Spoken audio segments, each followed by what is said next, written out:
A FEBEM, então, ela era organizada, como você disse, né, em FEBEMs de referência, né, que era o recolhimento, era o contato do menino da rua com a instituição. Depois, o menino ele era transferido para uma unidade transitória, né? E nesse caso, no meu caso, eu fiquei uns 6 meses nessa unidade de transição. E aí, as vagas que existiam eram no interior para as FEBEMs educacionais. Eu não tenho nenhuma notação mesmo, nem de convívio, nem de evento, de ter tido companhia de colegas infratores, né? Era comum o abandono, era comum crianças abandonadas, né? E que, na verdade, assim, o abandono, mesmo aqueles que nunca recebiam visitas, que era o meu caso, nós somássemos 20% era muito. 80% daquelas crianças tinham paradeiro familiar, né? Então, eram crianças que a família, né, nas grandes capitais, internavam mesmo, né? E aí, então, mas não havia a criança infratora nas unidades educacionais. Não, não havia.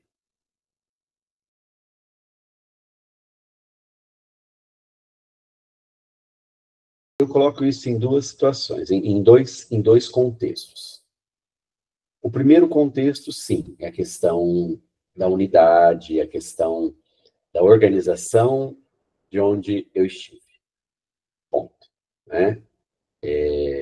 Então, existia um esforço pelo processo educacional, lúdico, ecológico, saudável, psicologicamente e no processo de saúde mental também positiva, né? Profissionalização, alimentação, rotina e tudo mais. Então, essa é uma questão estrutural. A segunda é uma questão de produção de subjetividade, né? Como eu me posicionei dentro dessas instituições, como meu colega se posicionou, as experiências dele, eu não posso, de alguma forma, anulá-la, né? Então, a dor que eu não senti, para ele, foi dor. Nele foi dor, né? As delícias que eu canalizei, talvez tenham suplantado as dores que eu não quis ver e nem sentir. Então, eu estou falando da questão de uma produção de subjetividade, né? Se os meus sentidos me enganam, né, como diziam os filósofos racionalistas, né, eu prefiro permanecer nesse engano. Mas eu não abro mão do meu testemunho que os ambientes eram muito saudáveis. Por onde eu passei, eram muito saudáveis. Né? E aí eu bato na tecla de que a forma com que eu enfrentei, da forma com que eu me posicionei, eu não tenho direito de anular a experiência do meu colega, porque eu não tenho direito de fazer do outro aquilo que eu fui, aquilo que eu sou. Né? Então, a dor dele é válida. E tudo aquilo que nós hoje, com 50 anos, dizemos, né, talvez não tenha sido tudo isso quando tínhamos 7 ou 8 anos. Né? Ou seja, talvez o bolo não tivesse tantas velas assim e o castigo não tenha sido tão pesado quanto eu digo que foi. Né? Então, olhar para a experiência de cada um, o que eu posso dizer para você é que a minha experiência foi muito positiva. Né? E claro, com todos os prejuízos emocionais, com todos os prejuízos do abandono, né? Com todos os prejuízos da institucionalização, que não é uma coisa leve, verdade? O que eu tenho para dizer é isso, né? Material, estrutural, ecológico, educacional, psicologicamente, eu fui muito bem servido, só tenho que dizer coisas boas. Agora, se eu fosse dizer para você, não sei se haverá essa pergunta, o tempo antes da FEBEM, e talvez as minhas experiências se igualariam às experiências das quais você traz de pessoas que já disseram sobre a FEBEM, entendeu? Em outra instituição. É isso, querido. Então, aí eu entro numa num túnel de memórias nada leves, entendeu? E é interessante que as falas que eu também tenho a escuta e a leitura sobre isso em outros tempos, coincide com o mesmo tempo que eu, fora da unidade da FEBEM, né, em uma unidade que não era regida, não era institucionalizada pelo órgão FEBEM, elas se coincidem, né? Então, o SAMA, em Bragança Paulista especificamente, foi lá que a minha mãe pessoalmente me internou, né? Ela foi lá, internou, e ali que houve o projeto, digamos, abandono, né? Quando a gente fala abandono, não é que foi abandonado na rua, o abandono é a internação programada para não mais ter visita, para não mais ter relação, para não mais ter um contato. Ponto. Isso que eu defino como abandono. Tá? É um projeto de abandono. Não havia estrutura humana, não havia estrutura ecológica, não havia estrutura de alimentação, entendeu? Não havia hierarquia de cuidado nenhum. Então, o inferno que se passa nesses espaços não é diferente de manicômios judiciários. Porque nós estamos nos anos 70. Então, nós temos que... dá para a gente buscar alguns marcadores, né, de uma ditadura, os marcadores de pouca preocupação de um Estado fiscalizador dessas instituições, né? Essas instituições eram mantidas sob pretexto ou fachadas de associações, né? No caso de Bragança Paulista, uma família muito poderosa lá, que são os Nabi Abichedid, né? Que tomavam conta do SAMA, que eram os prefeitos, a primeira-dama, aquela coisa toda. Então, assim, havia um efeito dessa instituição não organizada, não estruturada, sobre a vida dessas crianças que lá dentro estavam. E os efeitos eram terríveis. Ali sim eu tenho relatos terríveis, né? Posso começar, por exemplo, com a falta de higiene básica, né? A falta de alimentação, né? O cuidado que era terceirizado para os próprios internos maiores para cuidar dos menores, quer dizer, os abusos eram terríveis, todo tipo de abuso, né? Morte de crianças lá dentro, a gente convivia, a gente acordava com crianças mortas, eu lembro claramente da funerária chegar com baús, era baús mesmo, urnas, assim, e jogava o corpo, saia arrastando, sabe? Eu vou fazer uma janela aqui rápida. Eu lembro quando eu assisti o Carandiru, que eu vi aquela invasão, não era diferente do que nós ficávamos lá jogados, entendeu? E aí, essas memórias, entende? Eu posso dizer que são memórias terríveis, cruéis, terríveis assim a ponto de você ter uma ideia, eu estive em Bragança Paulista de 78, 79 até 83, eu não lembro do ano de 82. Vou só colocar vou frisar o ano de 82, foi o ano de Copa do Mundo.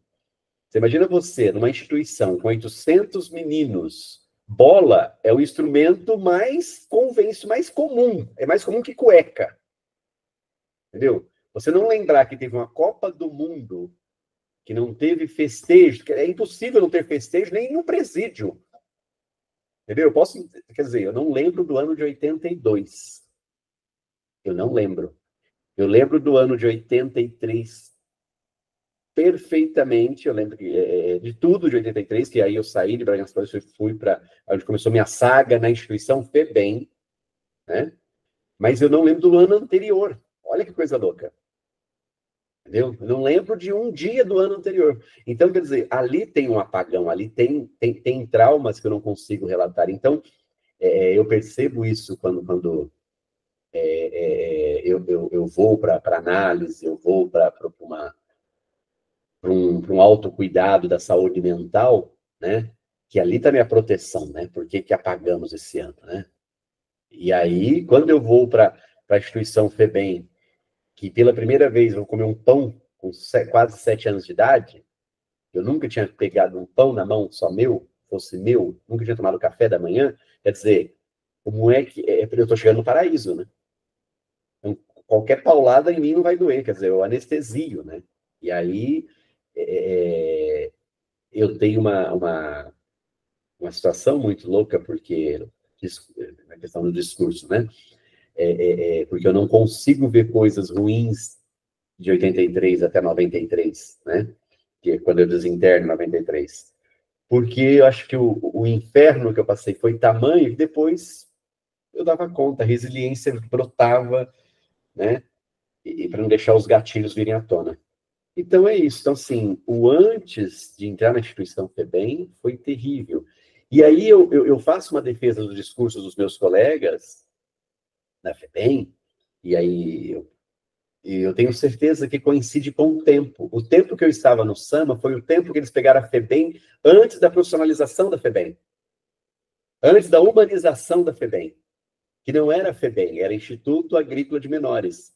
E ali não havia humanização e profissionalização, assim como não havia no SAMA e outras instituições de cuidados.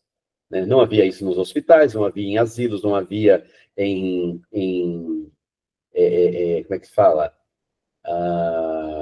Eu vou falar, a gente fala reformatórios, né? Sejam eles psiquiátricos ou de menores, não havia isso em lugar nenhum, não havia profissionalização em lugar nenhum, não havia humanização. Então, nós vivemos uma idade média dentro de qualquer instituição que tivéssemos passado naquele tempo. Ponto. Então, o meu discurso de temor, de autoterror está antes da FEBEM, não está durante a FEBEM. É isso.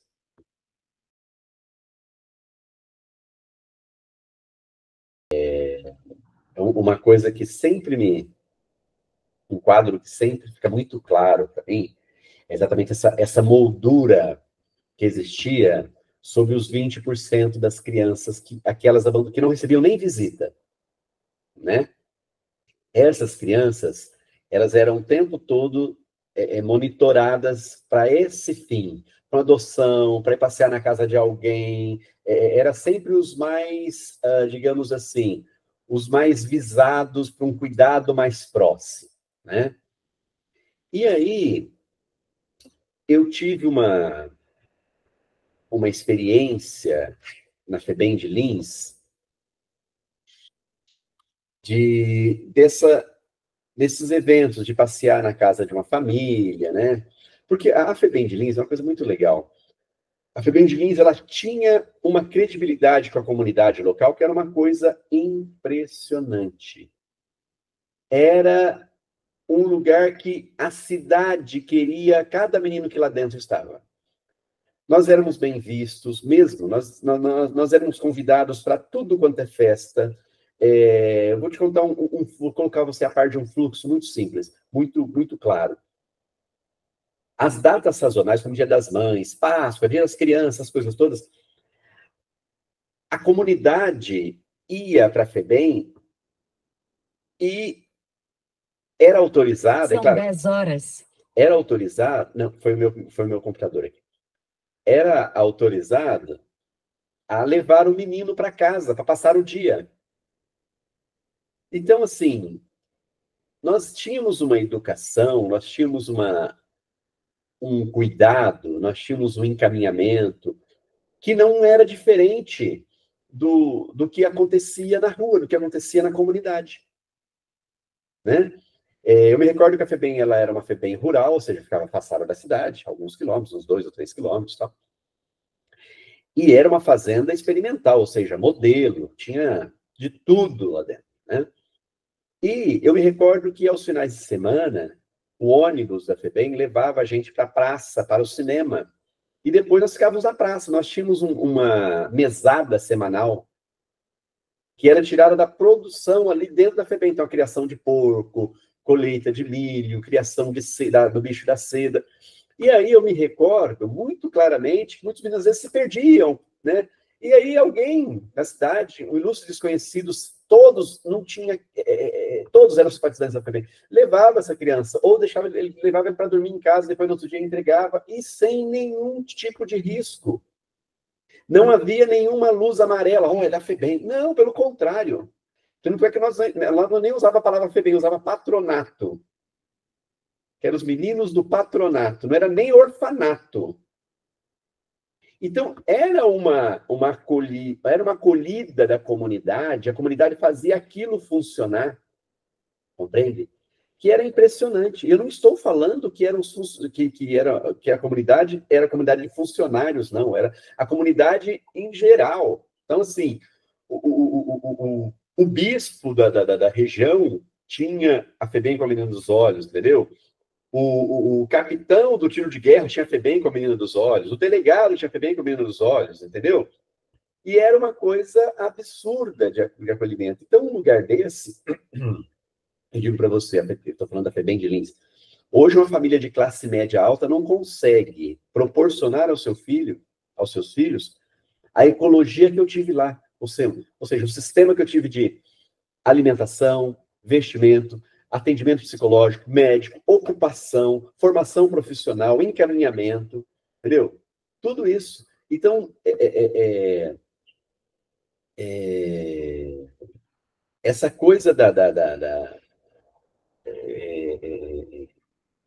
FEBEM e da comunidade, esse link da comunidade, era algo extraordinário. Algo que eu nunca mais encontrei em lugar nenhum. Entendeu? E é triste relatar que no ano de 86, e aí já havia uma movimentação no âmbito político, né? As FEBEMs educacionais foram fechadas, né? Poucas ficaram abertas. Então, a FEBEM de Lins, Mojimirim, outras existiam, eu não sei se eu não estou certo se é Mojimirim, tá bom? Você pode até, ou Araras, uma coisa assim, não sei se existe essa cidade, Iaras ou Araras, uma coisa assim. Elas foram todas, os meninos que tinham família, foi feito um movimento no serviço social para que eles voltassem para a família, e aqueles que realmente que não tinham como voltar, foram colocados todos na FEBEM de Batatais. Então, a FEBEM de Batatais teve uma superpopulação. Entendeu? E aí é uma outra caminhada. Então, assim, até 86, a FEBEM de Lins foi um paraíso. Foi, né? Eu cheguei na FEBEM de Lins usando fralda, com 7 para 8 anos, que ainda não tinha controle de cinto, entendeu? Então, não tinha nunca ido para a escola. Fui para a escola só em 85, 84 para 85. Entrei na escola com 10 anos de idade. E todo esse trabalho de transição, transformação, esse acompanhamento, foi a FEBEM de Lins que eu tive. Apoio. Vou contar essa história na FEBEM de Lins. É isso. Na FEBEM de Lins, num desses passeios de famílias, e aí começa a minha vida social linkada à sociedade que até hoje eu tenho. Eu fui para casa de uma família e essa família, nós tivemos um laço, um apego muito forte. E aí começou um trabalho de adoção. Começou um trabalho de busca por manter o Cláudio mais tempo na casa dessa família. Então, os finais de semana eu ia para lá. Essa família não era de Lins, era de Ribeirão Preto, onde hoje eu resido. Né? E, então, as datas sazonais, eles iam para se deslocavam até Lins e me traziam para Ribeirão, nos aniversários da família. E eu comecei a criar um vínculo.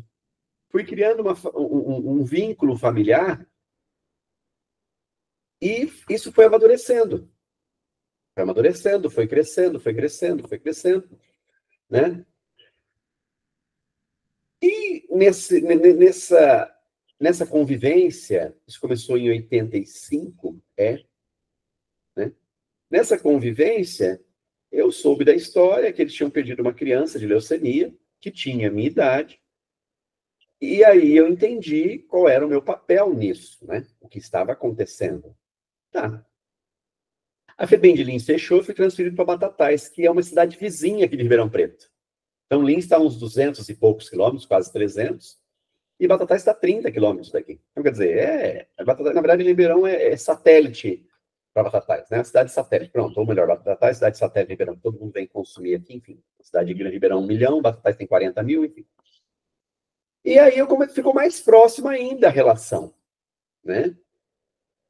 No entanto, a adoção não aconteceu. E eu segui vinculado a essa família, o meu vínculo social.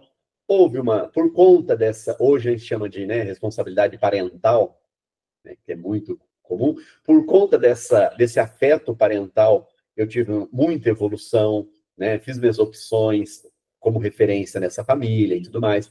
Desinternei da FEBEM, fiquei 2 anos em Batatais, depois eu vim embora para Ribeirão Preto, tive apoio dessa família, me levantei. Hoje tenho vínculo com eles até hoje, né? Claro, né? Já são velhinhos, né? Quer dizer, eu estou com 50 anos, entrei na vida deles, eu tinha 8 para 9 anos, quer dizer, já são 42 anos de relação, né? Sou filho deles, né? Chamo sobrinho, é praticamente filho. Então, a adoção não aconteceu, mas esse fluxo de levar a criança para a sociedade sempre aconteceu na FEBEM, porque faz jus a uma FEBEM educacional, que é vincular, não é isolar a criança. Entendeu? Então, isso fortalece o argumento da unidade educacional, né? Então, esse foi meu vínculo, não adotivo, no entanto, parental, de responsabilidade parental. Né? E eu me desenvolvi e estou até hoje vinculado a essa família. Né? E eu sempre, enfim, tem família, não tem como ficar longe, né? Ficar fora. Né? Estou in, estou out. Então, a minha experiência foi vinculação parental, não foi adoção. Né? E, particularmente, agora o Cláudio, falando do Cláudio, eu não me sentia à vontade sendo adotado, não me sentia... Para mim foi o melhor caminho, o vínculo parental.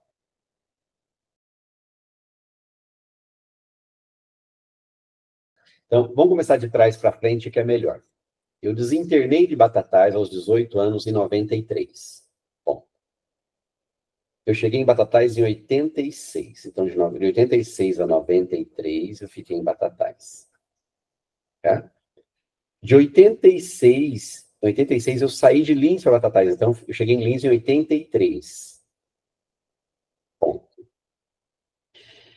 83 eu estava no SAM, em Bragança Paulista.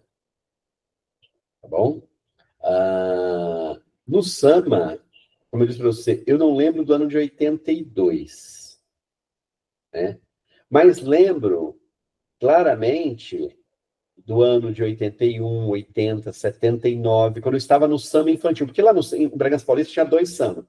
Tinha o SAMA das crianças creche, acho que veio até os 3, 4 anos, 5 anos, uma coisa assim, sabe? E depois tinha o SAMA rural. Né? Então, o que eu recordo é que eu passei pelo menos uns 4 natais no SAMA. Eu lembro dos natais. Eu lembro das datas sazonais. Então, de 83 menos 4, eu estou em 79. E aí eu faço a conta que minha mãe me internou em meados de 78 para 79. Entendeu? E o SAMA é muito interessante, porque no tempo do SAMA não existia serviço social. Não existia assistência social. Eu tive acesso a uma pasta minha que tem um recibo, como se fosse uma mercadoria. Recebemos o menor, o aluno, Cláudio Luiz da Silva, por sua genitora, na data tal, pronto. Você não tem esse recibo? Não está aqui comigo, mas eu já tive acesso uma vez, né? Porque não é um documento, né? E aí eu me dei conta disso. E aí eu me recordo, sim, o registro estava lá 78 nesse recibo. Entendeu?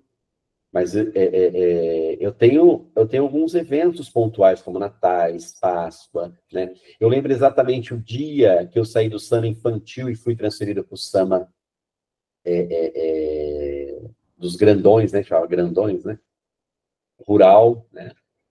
Então, eu posso colocar a seguinte linha do tempo. 78, 83 em Bragança Paulista. Meados de 83, lá para maio, junho, não, antes, março, Até outubro eu fui para a FEBEM, comecei a minha caminhada para a FEBEM, que eu fiz a minha transição. Eu fui para a FEBEM de recolhimento, o R, depois fui para a transição, e em outubro desse mesmo ano, 83, eu fui para Lins. Eu fiquei em São Paulo, fui para a unidade de referência, que era o R, fiquei só um dia lá. Não só eu, como um ônibus, uns 2, 3 ônibus lotados de Bragança, porque a Bragança Paulista foi desativada. O que aconteceu em Bragança Paulista?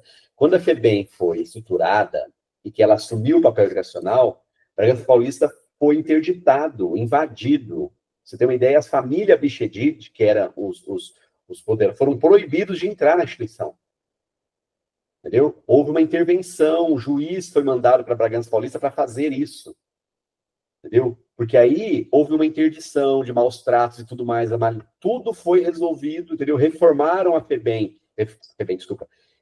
Reformaram o SAMA na cidade, esvaziaram o SAMA rural. Então, as crianças e os adolescentes que tinham família foram entregues para a família. Ficaram só os que não tinham paradeiros ou os que eram de São Paulo. Aí houve um dia em que a FEBEM chegou lá e recolheu todos esses meninos e levou para o UR. Meninos e meninas, porque SAMA se misturava, meninos e meninas, tudo junto, né? Porque não havia estrutura. Era bagunçado mesmo, tá? E aí, em São Paulo, nós somos separados, né? Então, assim, eu fui para a unidade de transição, fiquei meio período na UR, fui para a unidade de transição na Raposo Tavares, chamava UT2, Unidade de Transferência ou Transição 2. Lá na Raposo Tavares. Lá eu fiquei uns 3 ou 4 meses, porque eu lembro que eu saí de lá em outubro. Por que era outubro? Porque quando eu cheguei em Lins, estava tendo a Semana da Criança. Entendeu? Então, por essas datas, eu faço as minhas marcações. Então, era a Semana da Criança, eu quero balão mágico, Nossa, era um sonho aquilo, né? Lá eu tinha uma caminha só para mim, entendeu? Tinha um quarto com, no máximo, mais 2 caminhas, tinha um guarda-roupinha. Aí vou falar um pouco da rotina, tá bom? A gente acordava às 7 horas da manhã, né? Cada um arrumava a sua caminha. E falo caminha mesmo porque era tudo pedagógico, tudo bonitinho. O quarto era pintadinho, entendeu? Eu tinha um travesseiro só para mim, um colchão limpo, com roupa de cama limpa, eu tinha uma cama limpa, os quartos eram limpos, né? A gente acordava, arrumava a cama. Aí a gente, o tio, lembro, o tio era o tio Fabretti, muito um fofo, né? Tudo para mim era fofo, porque eu estava sendo do inferno. Então, para mim, né? Tinha um cesto de pão, um em cada mesa tinha 6 crianças, quer dizer, não era um refeitório lotado, era um refeitório para 20, era lar, não era pavilhão, era um lar para 22 crianças. Tinha um casal que anexado a esse lar, tinha um apartamento deles, com os filhos e as filhas deles. Quer dizer, era eu vou usar uma palavra aqui, uma célula familiar. Entendeu? E nós todos em idade de 5, 6 anos, no máximo 7. Tá? E uma mesa com um cesto de pão no centro, um bule de leite, uma canequinha para cada um. Eu nunca tinha tido isso. Então, assim, essa era a nossa rotina. Terminava de tomar o café, aí tinha o grupo que cuidava da copa, que ia limpar as mesas, outro grupo que lavava as xícaras, entendeu? Outro grupo que ia aguar as plantas. Então, assim, com 22 ou 24 crianças, cada uma tinha uma funçãozinha, coisas que crianças podem fazer, entendeu? Aí, quando dava umas 8h30, chegava o seu Mário, que era o nosso vovô. O seu Mário chegava, ele se vestia, né? Ele tinha o caráter que ele era tipo Chico Bento, né? Punha o chapéuzinho dele, a botina, e cada um pegava um regador e íamos para a roça. A roça, na verdade, era que tinha lá uns canteiros de alface, e ficava aguando. Serviço de criancinha pode fazer, entendeu? Aí, a nossa mãe era essa, aí nós voltávamos da roça, que era do lado ali, pertinho, para fazer um lanchinho, que era 10 horas. Comia uma bananinha, tomava um suquinho e voltava para a roça, entendeu? Ou, ao invés de voltar para a roça, também tínhamos algumas programações pedagógicas, tinha um setor pedagógico. Então, uns iam para fazer artesanato, outros iam fazer teatro, outros iam fazer tarefa no setor pedagógico, acompanhamento, né? Mas todos levantavam, arrumavam sua cama, tomavam café, ia trabalhar com o seu Mário, nossa, super trabalho, era muito gostoso, né? E ia para o setor pedagógico. Depois voltava para o almoço, né? Todos sentadinhos, no refeitório para no máximo 20 pessoas, né? Porque lá em Lins nós tínhamos 10 lares para 24 crianças. Então, era a mesma célula. Um lar com dormitórios, vestiários, refeitório, sala de televisão, tudo bonitinho, né? E uma cozinha central, a comida era entregue. Então, não se cozinhava no lar. Tá bom? Então, era essa a nossa rotina, né? À tarde íamos para a escola, né? Quem ia para a escola, né? E a turma da manhã também voltava, enfim. Mas essa era a rotina, ocupava essas crianças, entende?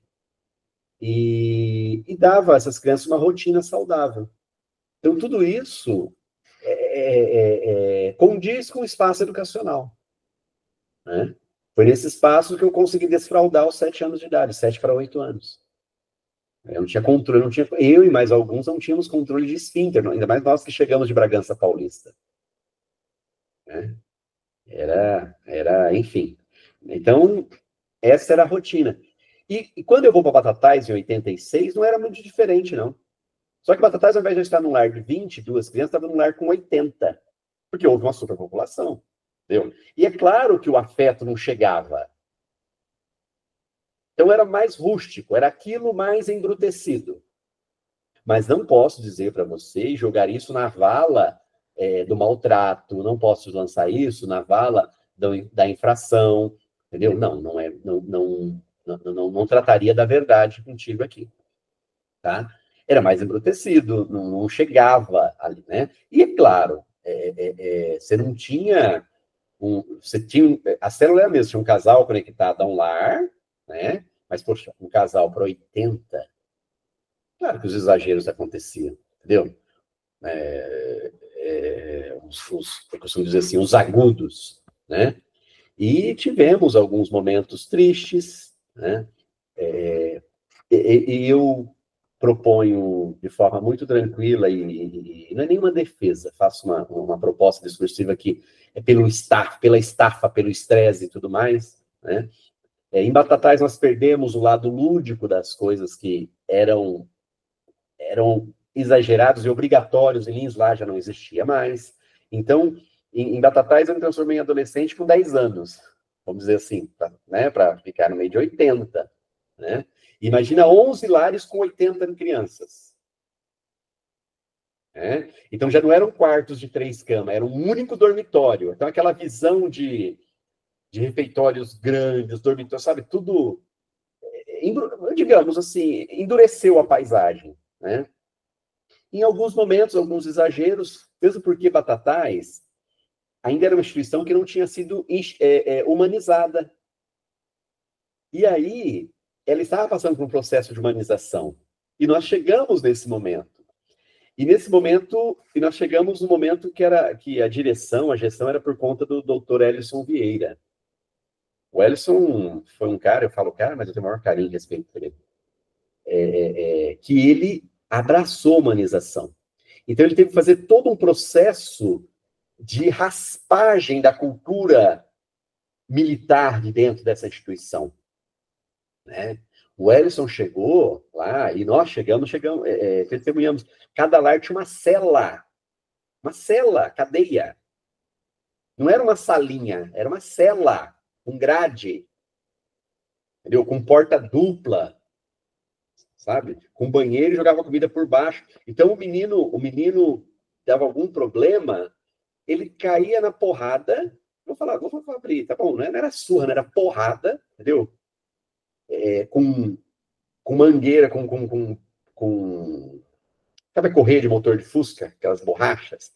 Muitas vezes com corrente, porrada, apanhava muito, pegava 2, 3 homens grandes, quebravam e jogavam ele na cela, ficava uma semana na cela. Isso com o apoio da cultura estabelecida. Entendeu? Porque você não tinha serviço social, o diretor obedecia a uma ordem, a uma hierarquia da cultura da sociedade que era militar, né? E aí, imagina o Ellison entrando na FEBEM nos anos 80, ele chegou em Batatais, acho em 83, 84, não sei. Eu cheguei lá em 86. Mas nós tivemos ainda alguns resquícios, algumas células ainda existiam, ainda que elas fossem usadas para quartinho de passar roupa, tá? Mas a gente via aquilo, entendeu? A gente olhava e falava, nossa, era assim aqui. Então, assim, aí eu volto para o discurso dos meus colegas, né? Que não os conheci, eles não estão equivocados. Se eles passaram por esses lugares, naquele período da instituição não humanizada, eles têm essas feridas, essas cicatrizes. Entendeu? E aí o Edson Vieira, doutor Edson Vieira, ele vem humanizando tudo. E ele faz um processo de troca de funcionários, ele faz um processo, ele atropela aquela cultura e põe uma cultura nova. E nós estávamos nesse meio, nessa transição. Então, a gente sentiu, né? Eu saio de uma instituição mais do que branda, lúdica, carinhosa, né? E vou para um espaço mais embrutecido, né? Mais rústico, acho que a palavra rústica, né? E as rotinas, elas são próximas das rotinas que nós temos em Lins. Só que em Batatais eu tenho um cabo de enxada, eu vou para o cafezal, eu não vou para a hortinha, entendeu? Eu vou para a granja, onde o hortifruti granjeiro em Batatais era todo produzido lá. Quer dizer, eu como os meus 79 colegas, temos tarefas a cumprir, que são tarefas de adolescentes com 10 anos de idade, quer dizer, fazendo a vida de transição da adolescência para o mundo adulto. Né? Mas o Ellison Vieira, ele impõe uma cultura muito interessante. Hoje eu faço essa leitura, né?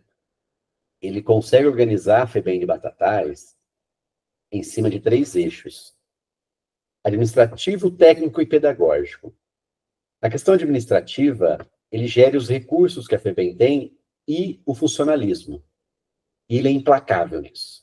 Na questão técnica, isso que é muito legal, ele coloca todas as áreas de manutenção da FEBEM, ou seja, lá dentro da FEBEM Batatais tinha oficina mecânica, oficina reparadora, reparadora, eu digo, reparar mesmo, manutenção predial total. Era tudo feito lá dentro, não tinha nada terceirizado. Oficina de móveis, que é marcenaria, né? Tinha a parte de ferragem, né? Que hoje a gente chama de serralheiro e tal. Ele coloca isso dentro de um setor, ele linka isso ao setor de profissionalização, né? E aí, o que ele faz? Ele começa a designar os garotos pré-adolescentes, né, o próximo da pré-adolescência, para serem monitores nessas oficinas. E aí consegue alocar mais de 150 ou 200 garotos que aprendem uma profissão. Que eles não são ajudantes, compreendeu? Então ele faz o seguinte, ele aloca essas crianças e põe sob a monitoria do setor pedagógico. Então, o setor pedagógico transforma a hora de ajudante da criança em hora curso. Então, ele não é um trabalhador da oficina, ele é, sim, um auxiliar aprendiz. E aí, então, ele faz metade do tempo dele, ele cumpre todas as suas tarefas no lar, que é arrumar a cama dele, ele tem uma função, de repente, ele é o cara que lava o banheiro, ele vai lavar o banheiro, depois ele vai para a oficina, para o curso dele, e à tarde ele vai para a escola. Ou o inverso, de manhã ele faz, né, de manhã vai para a escola, e aí ele começa a girar na FEBEM um processo de profissionalização muito expressivo. Então, por exemplo, na cozinha, imagina, você tem 11 cozinhas na FEBEM, você imagina 6 garotos em cada cozinha, percebe? São 66 garotos trabalhando na cozinha. Você tem uma padaria que faz 1.000 pães por dia, você põe mais 10 garotos lá dentro, você tem uma barbearia que corta cabelo todo dia, 40 cabelos, são 800 crianças, mas tem que cortar todo dia cabelo, entendeu? Então você faz um curso profissionalizante na barbearia, que já existia, entendeu? Então, quer dizer, você tem lá uma enfermaria, você põe o menino para apoiar, então você começa, você ocupa todo mundo, e todos. E aí, como é que você, como garoto, não vai ver isso como algo promotor numa ecologia saudável? É saudável. Diferente dos tempos anteriores, que não era dessa forma, entendeu? Era simplesmente o menino ia para a roça produzir, entendeu? E debaixo da porrada, da cultura de porrada que existia. Eu não estou dizendo que os diretores anteriores eram homens da porrada, mas eles estavam na cultura que a porrada era o ticket da sociedade. Entendeu? E isso não era diferente da instituição da FEBEM. Entendeu? Então, assim, a FEBEM de Batatais, mais embrutecida, é claro, com 80 crianças. E aí eu vivi um momento muito triste na FEBEM de Batatais, que foi o seguinte, das tristezas institucionais que tive. Essa transição para a FEBEM humanizada, ela passa pelo momento do ECA, né? E nós tínhamos um pai de lar, né, vamos chamar o larista, que era o seu Manuel Messias, com a família dele, morava lá, né, anexado ao nosso lar, tinha um apartamento para eles, tal. E o seu Manuel Messias, ele tinha uma historicidade que ele também foi menor na FEBEM. Nos anos 50, eu falo com peso mesmo, nos anos 50 para 60. E ele passou por todo tipo de cuidados não humanizados. Então, assim, ele pegou aquele momento de embrutecido com violência. Agora, você imagina, ele sai da FEBEM e volta à FEBEM como funcionário, sem nenhuma formação, sem nenhum preparo. E o Messias, ele era um cara, olha que interessante, né? Ele teve uma profissão de pugilista antes de ser funcionário da FEBEM. Quer dizer, né, um lutador de boxe. Então, como é que ele lida quando ele tem momento de ira com uma criança? Dando porrada. Só que um belo dia, esse comportamento dele vai traí-lo. Por quê? Porque o ECA está em pleno vigor. Entendeu? E aí, numa dessas situações que ele estava habituado a resolver as coisas na porrada,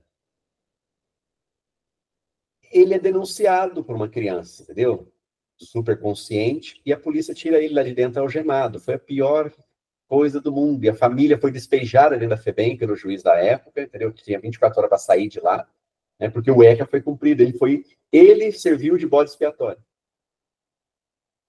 Entendeu? Foi horrível. Não, na verdade, o comportamento dele foi descompensado e recompensado com o castigo que o comportamento merecia. Entendeu? E aí foi terrível isso. Porque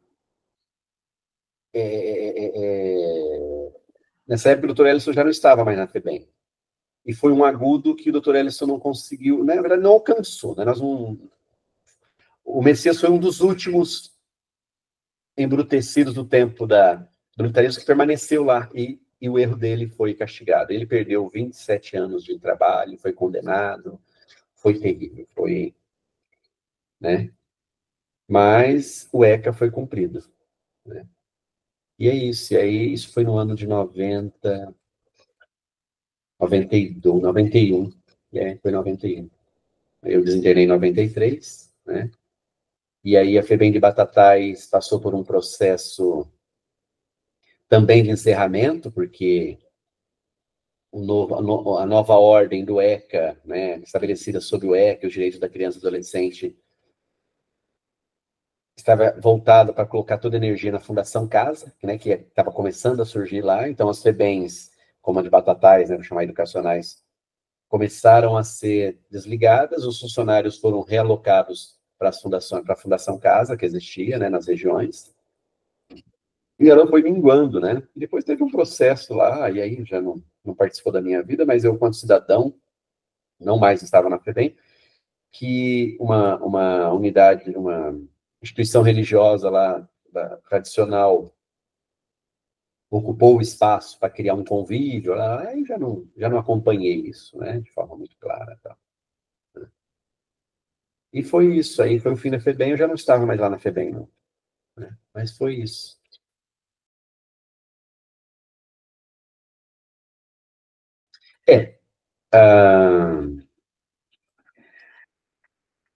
A FEBEM de Lins, bem como a de Batatais, elas tinham bibliotecas, né?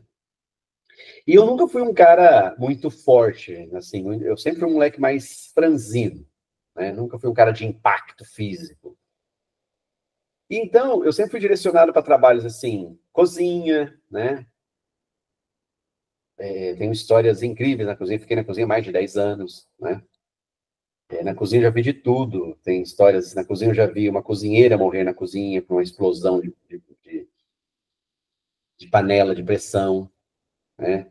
Já vi milagres dentro da cozinha, coisas lindas, assim, aprendi muito.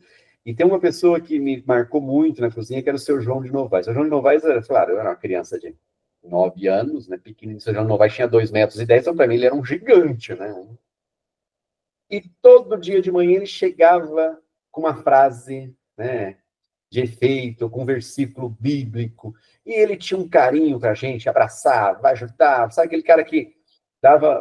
você imagina você lavar verdura para 80 pessoas. Nossa, eram as caixotas e caixão. E toma, vocês lá. Na verdade, ele mais fazia que a gente. Era um paizão, né? E ali eu aprendi de tudo, todas as técnicas de cozinha, aprendi com ele, vendo ele fazer, né? E algumas coisas que eram levar para a gente fazer, ele deixava a gente fazendo. E aquele, né? Nós éramos em 5 na cozinha, então eu dividia o meu trabalho da cozinha com o setor pedagógico e escola, né?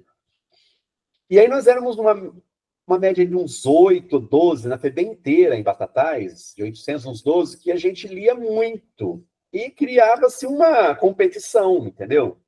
E eu lembro que na minha época, no final dos anos 80 e corrente...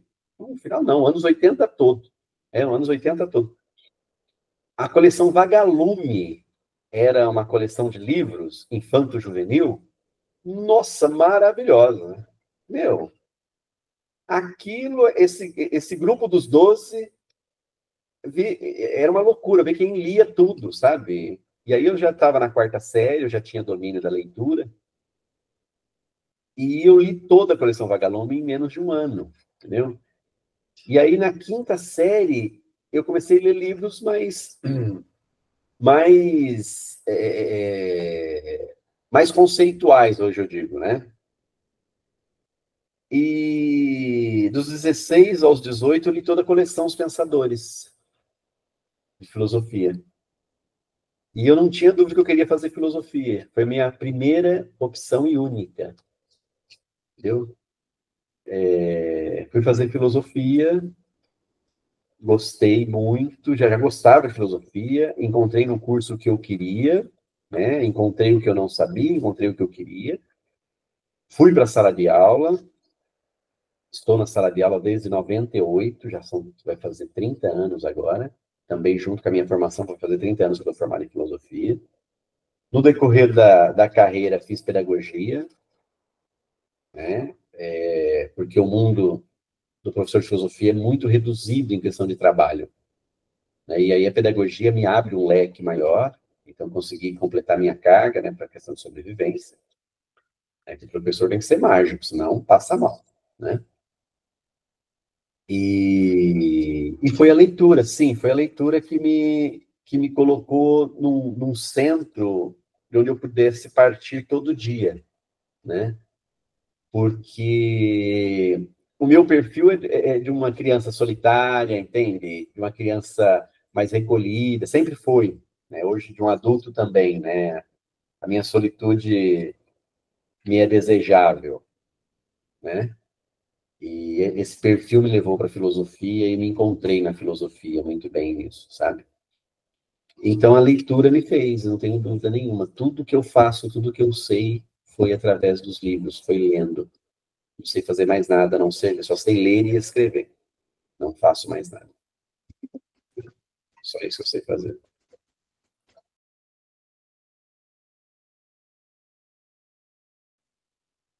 O desligamento da FEBEM, ele é um abandono, né? Ele é um abandono em que sentido? Na verdade, o abandono só tem um sentido, é abandono mesmo, né? Ponto.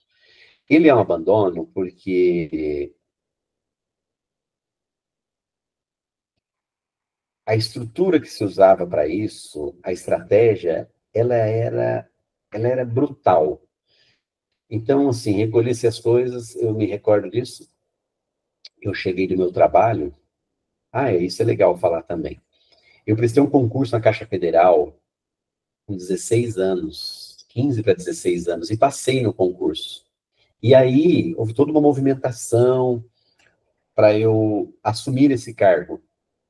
Imagina, o menino da FEBEM prestou um concurso na Caixa Federal, nos anos 90, isso 91 para 92. Nossa, esse cara vai... Não, põe esse menino para trair. A cidade toda ficou empolvorosa, né? Nossa, o menino lá da FEBEM passou, que legal, né? E aí eu era o garoto da Caixa Federal, na cidade toda, né? Então eu vinha para a FEBEM só para dormir. Eu tinha uma vida de trabalho, né? Então, quando chegou meu dia de desinternamento, não deixou de ser pesado e bruto, porque foi um abandono, né? Porque você deixa... Eu estou saindo de um processo de institucionalização de 15 anos, se eu contar o SAMA até o último ano da FEBEM. E aí eu falo, bom, o que eu faço com isso?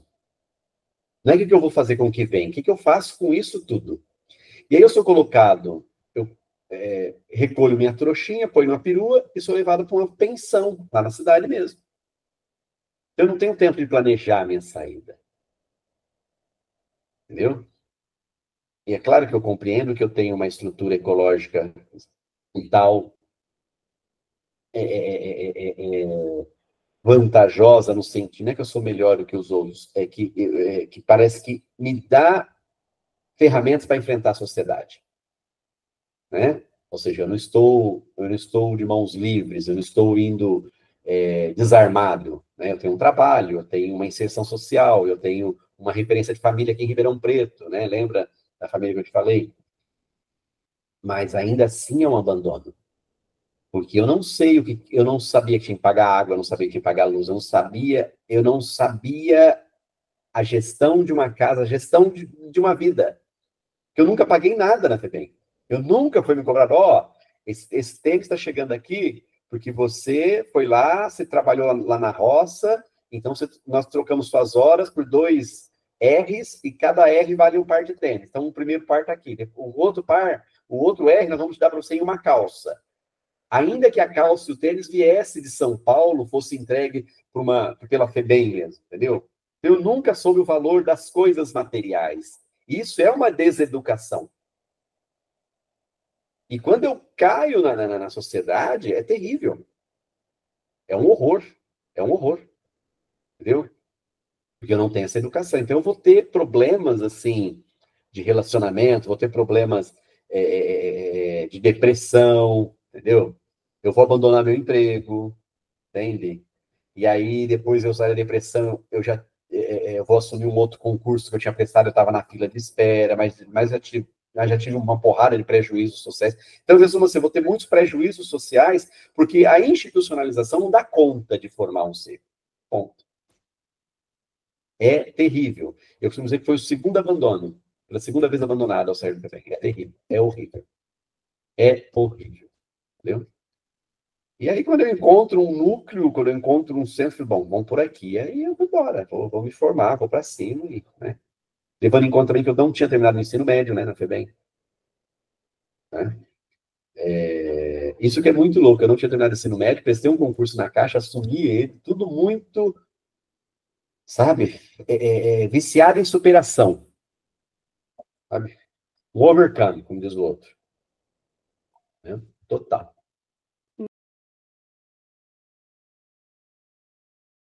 Então,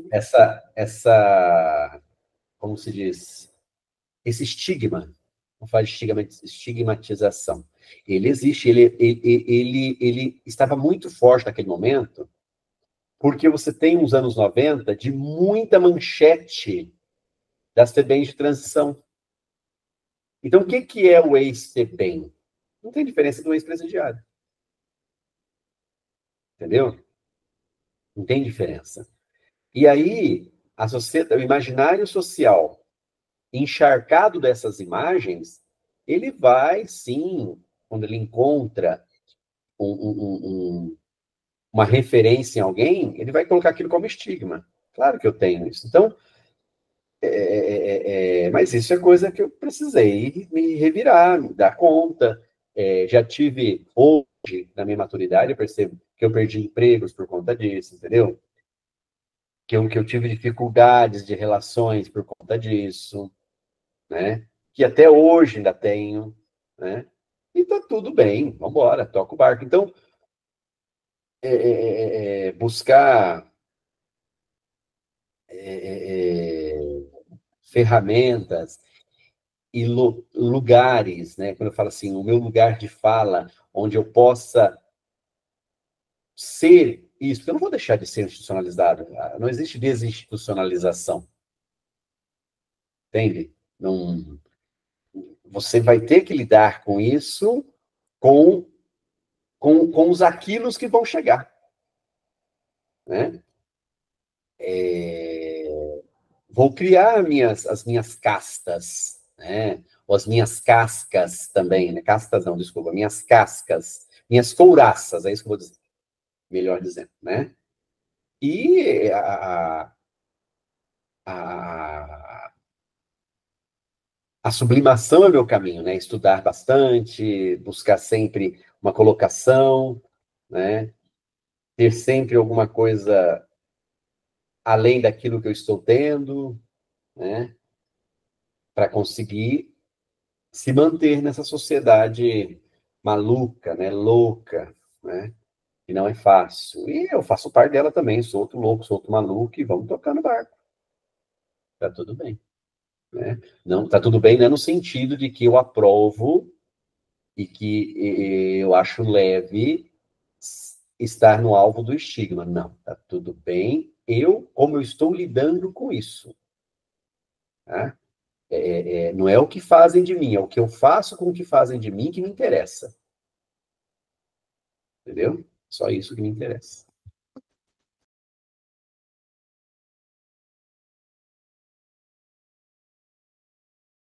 Então, vamos lá. Nós estamos falando aqui de demandas e memórias, tá bom? Eu fico muito à vontade quando você traz para mim alguns marcadores dos argumentos que eu passei para você do quanto foi bom a FEBEM, né? Sim, vamos falar de demanda. A sociedade tem essa demanda do garoto, da garota, do jovem, né? Da jovem, sim, do juvenil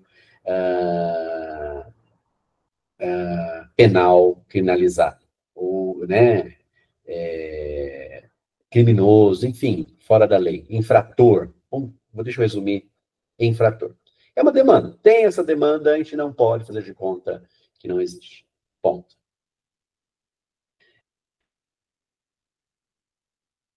Em comparação a isso, numa linha,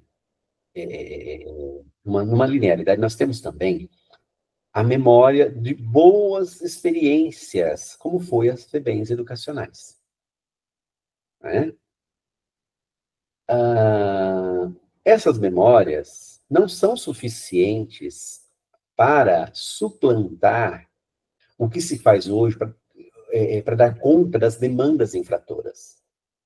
Eu não posso simplesmente olhar para aquelas memórias que foram boas e fechar os olhos ou usar o sopro fresco da FEBEM educacional, sabe, para apagar uma chama da questão infratora. Né? Então, cada tempo tem suas demandas. Eu compreendo que muito que se fazia na FEBEM educacional, hoje, algumas instituições de escolas já o fazem. Ora, as escolas de tempo integral têm um esforço e uma busca por qualidade quando eu falo de serviços, de apoios, de estruturas, de acolhimento, que se igualam às memórias positivas da FEBEM educacional. Ponto. Então, eu entendo que essas experiências, hoje elas são essas experiências boas, né, positivas, falar de experiências memoráveis, positivas, elas são condensadas nessas propostas de escolas integrais também. Eu preciso olhar para isso. É um outro tempo, ponto. Né? É um outro tempo. É claro que me dói ver uma FEBEM educacional fechada. Poxa, fui a Lins, eu não consegui entrar. Por quê? Na FEBEM de Lins, que tínhamos lá, ó, uma média de 50 ou 100 alqueires de terra, tem 2 unidades prisionais da Fundação Casa. Nossa, só que eu olhei para aquilo e falei, não, vamos embora aqui, pelo amor de Deus. Não dei conta, eu não dei conta, gente, eu.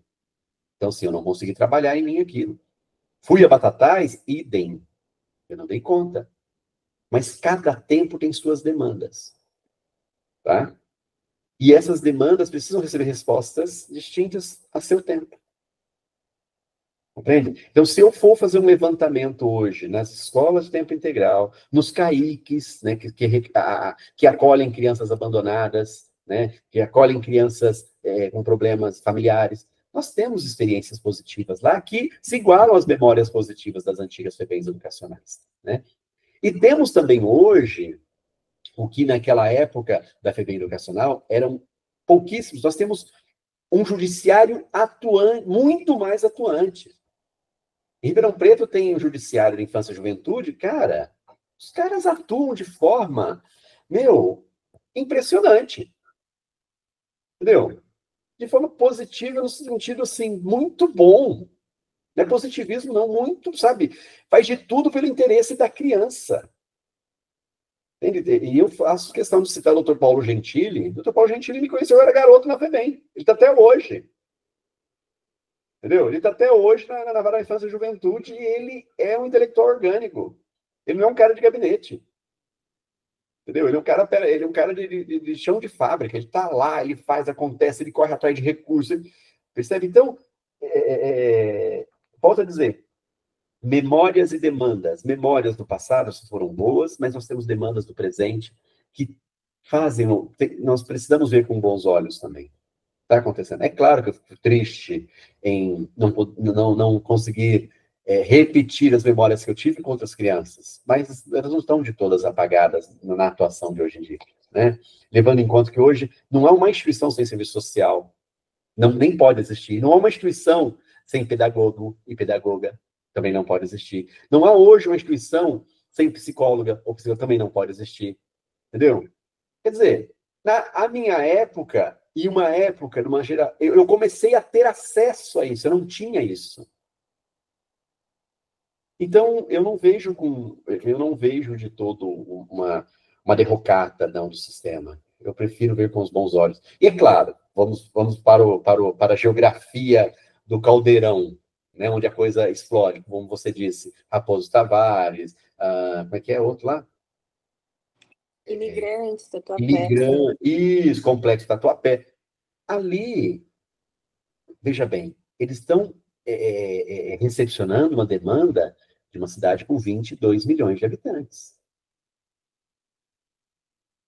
Eu não aposto em alguém que vá ter uma solução para aquilo de forma local.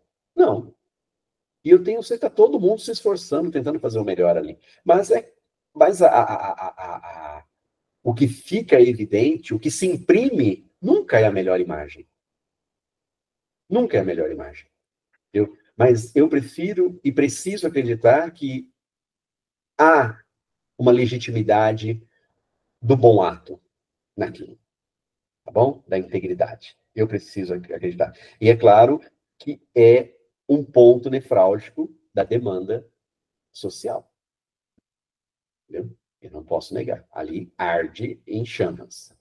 Né? E por isso que eu apostava, por isso que eu ainda sou bastante condescendente com as memórias do passado, porque se a gente esparrama, se a gente distribui, né, faz uma logística para o interior daquele caldeirão todo, você sai de labaredas para brasas, né? E aí você consegue abafar e diminuindo até chegar num processo educacional. Né? E eu prefiro fazer a opção de acreditar. Tá bom? Sem me alienar. Uma coisa que eu há pouco tempo, eu tive um encontro, eu fui fazer uma palestra em algum lugar, não sei, eu acho que foi alguma coisa, eu estou assim meio num relance aqui, mas eu sei exatamente o quadro que eu quero te contar. E aí, eu relatei a minha experiência na FEBEM, e uma menina, serviço social, era uma faculdade de serviço social, isso mesmo, ela levantou de forma assim, bem calorosa, disse assim: fizeram lavagem cerebral na sua cabeça. Você está falando mentira. Mas assim, de forma muito... Ela não foi leve, né? E eu fiquei olhando assim para ela. E aí eu não tinha nada preparado, sabe? Eu fui de forma de peito aberto, eu fui para conversar, uma conversa. E aí onde eu quero chegar? Eu não conseguia, no momento, no calor ali, falar para ela sobre os tempos de experiências, né? Que você agora disse, né? Aqueles que ficaram pelo caminho. Então, assim, o que eu vejo dentro da... Eu estou falando agora da questão da formação das meninas no serviço social. A literatura, ela está encharcada de manchetes. Percebe? Para uma menina formada em serviço social, fazer um ataque desse, porque assim, não precisava nem ser comigo, porque o que eu vi ali foi o raio-x do pensamento dela sobre o que foi a FEBEM e o que é um ex-FEBEM. Foi esse raio-x, foi isso que eu vi. Falei, nossa, ela teve acesso, ela e a geração toda dela, a uma literatura enviesada. Porque nós podemos ter uma literatura investigativa, uma coisa, tá? Opa, no mundo da investigação, nós temos a FEBEM, e nós, tá, então me traga o outro lado também. Isso onde eu quero, eu acho que esse tipo de postura é a granada do trabalho.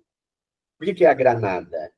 Porque a criança institucionalizada, estigmatizada, vai cair na mão desse profissional. Entende? E esse profissional não consegue fazer a baliza, o balizamento da crítica, como você está fazendo agora, vocês estamos fazendo. O que você acha das memórias que morreram e das demandas que nós... Ela não consegue ter essa transição, esse link. E aí, quem tem o prejuízo? É o menino estigmatizado. É a menina estigmatizada. Porque a formação dessa profissional está enviesada. Foi algo que me assustou demais. Foi durante a pandemia. São 11 horas. Ou antes da pandemia, uma coisa assim. Enfim, foi nesse... Agora eu não tenho tempo certo. E eu falei, meu Deus, elas estão recebendo uma formação enviesada. Percebe? Então, a literatura sensacionalista da manchete invade as carteiras das faculdades. Mas a literatura técnica, organizacional, hierárquica, literatura, digamos assim, política, não chega. Aí vai ficar difícil. Então, nós estamos lutando, porque nós estamos falando de estigma, nós estamos numa luta de espadas e nós estamos sem braços. Entendeu? Porque quem deveria ter a informação certa, a formação correta, não tem. Aí fica difícil. Entendeu? Aí fica muito difícil. E eu me recordo claramente no anfiteatro que eu não teve nenhum espanto das meninas que estavam lá, do anfiteatro lotado. Nenhum espanto do que ela fez. Entende? Então, na verdade, ela representou uma voz. Então, para elas, a FEBEM é esse bolsão da Imigrantes, do Tatuapé, da Raposo Tavares. A FEBEM não é a história disso com as memórias positivas das FEBEMs educacionais juntas, não. Isso é péssimo, isso é terrível. Entende? E eu morei 10 anos na USP, agora falando de uma experiência que eu também percebi, e a USP tem um serviço social. Claro, é uma universidade, né? E ela tem um trabalho de encaminhamento, né? De apoio social, né? Alimentação, moradia, blá, blá, blá, blá, blá. E eu tive que dar explicações para o pessoal do serviço social, porque eu percebi por sensibilidade que ali também estava encharcado dessa literatura. Entendeu?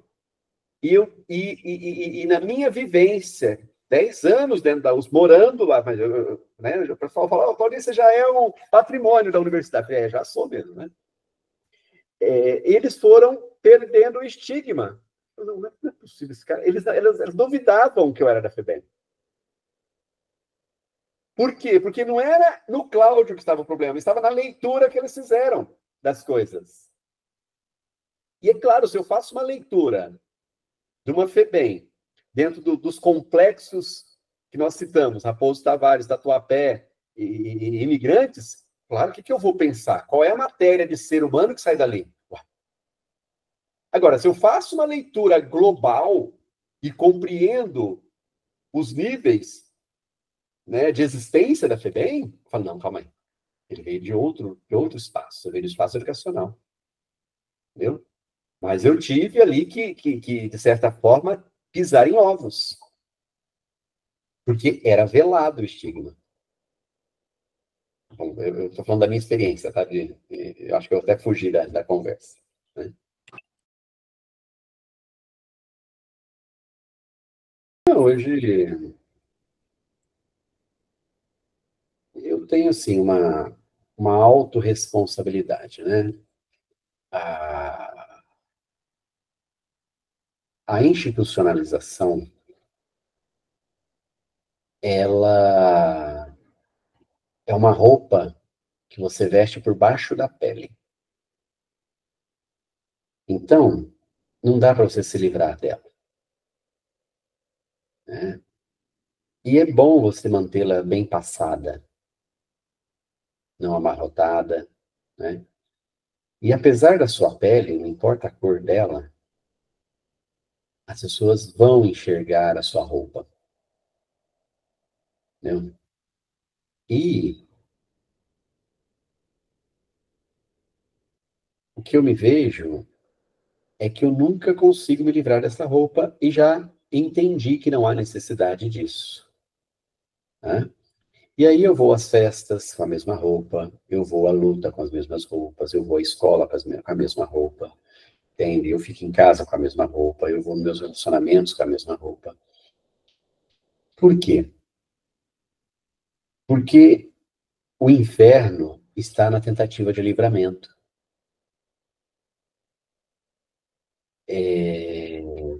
E aí, eu vou até abrir uma janela, tem uma história muito interessante. Quando eu terminei o mestrado na USP, em 2019, o pessoal de Batatais viu essa reportagem que você leu aí e tal, viu? E foram fazer uma homenagem para mim, como filho da... Eu fui lá, passei um dia, uma festa, recebi uns títulos, recebi, né? Enfim.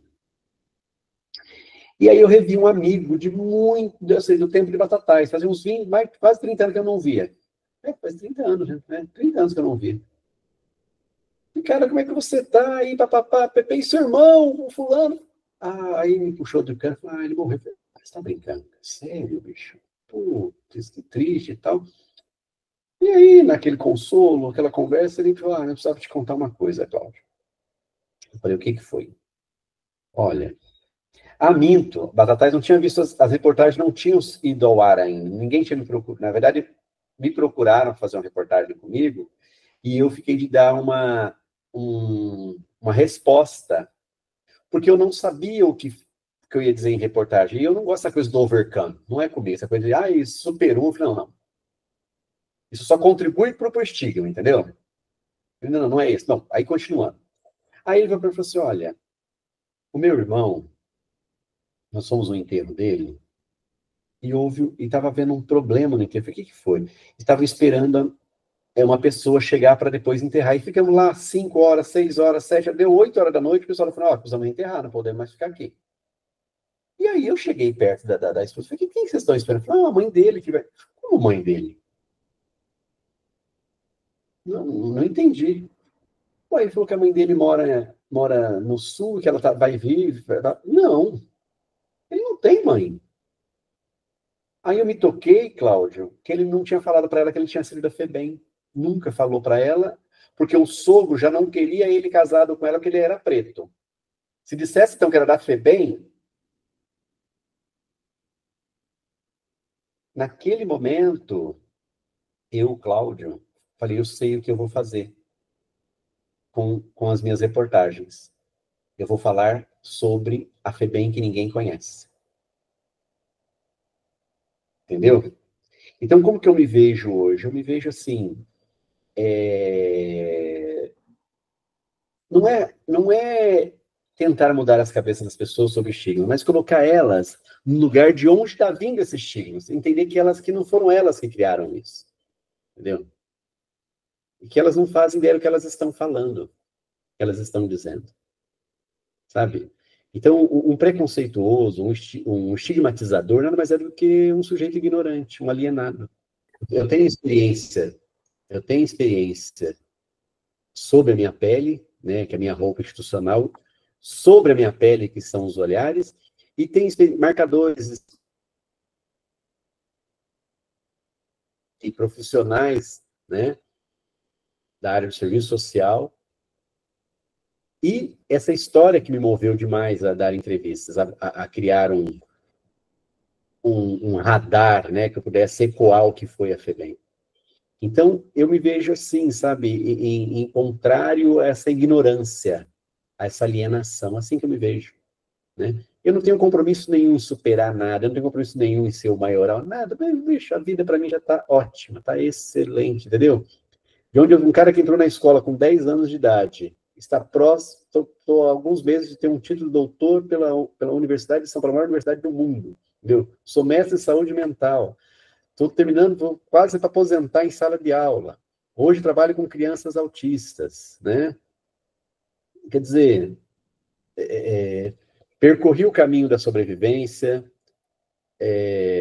fiz isso com todos os desafios que eu tenho, com todos os problemas que qualquer ser humano tem, né?